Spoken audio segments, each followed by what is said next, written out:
नमस्ते प्यारे विद्यार्थियों। द्वितीय प्रश्न पत्र की प्रथम इकाई का हम अध्ययन कर रहे हैं। काव्य लक्षण, काव्य हेतु का हमने अध्ययन कर लिया। उसके बाद हमारा जो टॉपिक है वो काव्य प्रयोजन चल रहा है। काव्य प्रयोजन के भी हमने संस्कृत आचार्यों के मत और हिंदी साहित्यकारों के जो मत है उसका भी हमने अध्ययन किया है। काव्य प्रयोजन के बारे में मैंने पहले बता दिया क्या है, यानी काव्य प्रयोजन यानी काव्य रचना का उद्देश्य। जो काव्यकार है, रचनाकार है, उसका जो उद्देश्य होता है उस उद्देश्य से प्रेरित होकर ही वह काव्य रचना करता है। उसका वह उद्देश्य ही काव्य प्रयोजन कहलाता है। आज हम पाश्चात्य चिंतक और जो मनोवैज्ञानिक हैं उनके मतों का अध्ययन करेंगे। शुरुआत करते हैं हम पाश्चात्य चिंतकों से। पहले विद्वान सुकरात ने देवी जो प्रेरणा है यानी ईश्वर की जो प्रेरणा है उस प्रेरणा से ही काव्य का सर्जन माना है। उनका मत है कि देवी प्रेरणा से अनुभूत होकर ही सर्जक ने काव्य का सर्जन किया ताकि उससे लोकहित हो सके। दूसरे चिंतक है प्लेटो ने लोक मंगल को काव्य प्रयोजन माना है। उसके बाद अगले विद्वान अरस्तु के अनुसार काव्य का प्रयोजन है आनंद, जिससे कि सर्जक और जो पाठक है उसको आनंद की प्राप्ति हो सके, इसीलिए वो काव्य का प्रयोजन आनंद को मानते हैं। अगले विद्वान होरेस ने आनंद और लोक कल्याण को काव्य का प्रयोजन माना है, यानी कि रचना से लोक कल्याण होगा और पाठक व सर्जक दोनों को आनंद की प्राप्ति होगी। उनका जो हृदय है, जो चित्त है वो आनंदित होगा, इसीलिए उन्होंने आनंद और लोक कल्याण को काव्य का प्रयोजन माना है। अगले विद्वान मैथ्यू आर्नल्ड, उनके अनुसार काव्य का प्रयोजन है जीवन की व्याख्या करना, यानी जीवन की व्याख्या करने के लिए ही रचनाकार सर्जक काव्य की रचना करता है।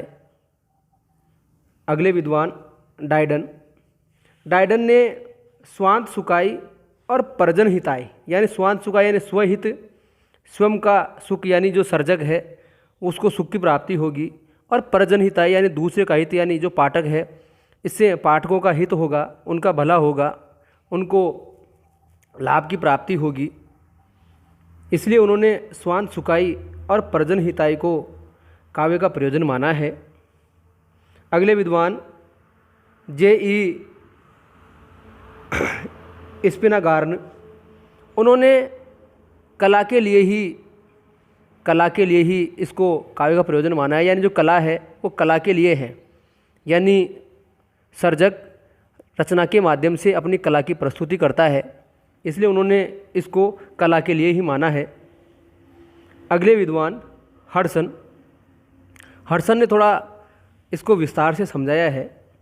देखिए, नंबर 1, हडसन के अनुसार आत्म अभिव्यक्ति की आकांक्षा, यानी सर्जक अपनी आत्मा की जो अभिव्यक्ति है, उसके मन के जो विचार है उसको रचना के माध्यम से प्रस्तुत करता है। दूसरा, लोक जीवन और जो लोक कार्य हैं उसके प्रति हमारी कैसी रुचि है, यही काव्य का प्रयोजन उन्होंने माना है। यानी सांसारिक जीवन और सांसारिक जो कार्य हैं उनके प्रति पाठक की और सर्जक की क्या रुचि है, उस रुचि को वो रचना के माध्यम से प्रस्तुत करता है, यही काव्य का प्रयोजन उन्होंने माना है। अगला उन्होंने कहा कि यथार्थ जो जीवन है, जो वास्तविक जीवन है, उसके प्रति हमारी जो रुचि है और अपनी जो कल्पना है, उस कल्पना के माध्यम से आदर्श लोक निर्माण की जो इच्छा है, ताकि एक आदर्श लोक निर्माण किया जा सके, एक आदर्श देश या संसार, जिसको कुछ भी कह सकते हो आप, उसकी स्थापना की जा सके, यही काव्य का प्रयोजन है, ताकि संसार में जो विकार है उन विकारों को रचना के माध्यम से समाप्त किया जा सके।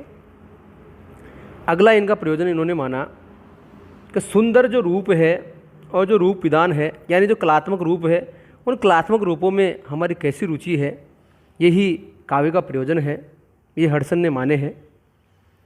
तो ये पाश्चात्य जो चिंतक है उनके मत इतने पर्याप्त हैं। उसके बाद मनोवैज्ञानिकों के मत, मनोवैज्ञानिक फ्रायड, एडलर और युंग है। फ्रायड ने काव्य का प्रयोजन माना है सर्जक की दमित काम वासना, यानी जो रचनाकार है वो अपनी दमित काम वासना को अपनी रचना के माध्यम से पाठक तक पहुंचाता है, उसको उजागर करता है।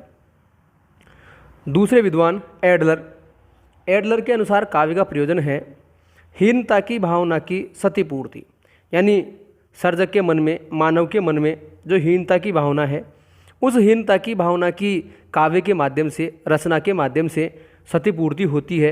ये इन्होंने काव्य का प्रयोजन माना है। अगले विद्वान युंग, युंग के अनुसार आत्मरति और प्रभुत्व कामना ये काव्य के प्रयोजन है। तो प्यारे विद्यार्थियों, काव्य प्रयोजन के संस्कृत आचार्यों के, हिंदी साहित्यकारों के, पाश्चात्य चिंतकों के और मनोवैज्ञानिकों के मतों का हमने अध्ययन किया है और ये काव्य प्रयोजन के लिए आपके लिए पर्याप्त है। इनके आप नोट्स भी तैयार करना, मैं व्हाट्सएप के माध्यम से ये जो काव्य प्रयोजन है वो आपको उपलब्ध करा रहा हूँ। धन्यवाद।